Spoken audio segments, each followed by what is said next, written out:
I am here in Elizabeth Hartman's booth, and we are so excited about Forest Fancy. And Elizabeth, can you tell us a little bit about how this is made? Yes. So you can probably tell looking at it that it does involve a lot of pieces, but the piecing is actually very simple. It's all made with square and rectangular pieces, straight seams, and really simple diagonal seams. So if you've made stitch and flip triangles, for instance, that's what a diagonal seam is. So while there are a lot of pieces involved in this quilt, it does come together very easily. And same techniques used throughout, no templates, no paper piecing. I noticed that you used the olive Essex as your background.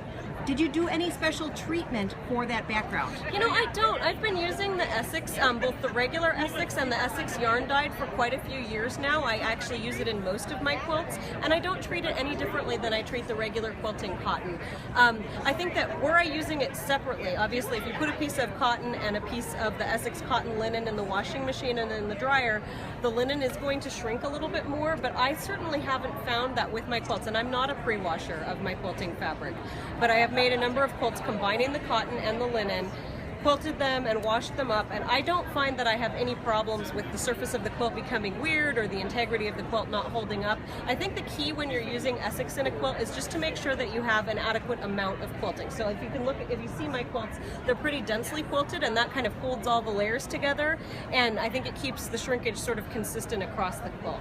And you know, the other thing to remember is that in a quilt, if you're using a natural fiber batting, that's what's going to cause most of the shrinkage in a washed quilt anyway, so that tends to shrink more even than the linen would. Well, thank you so much for your visit this morning. We look forward to starting your program in January. You're welcome. Thanks so much.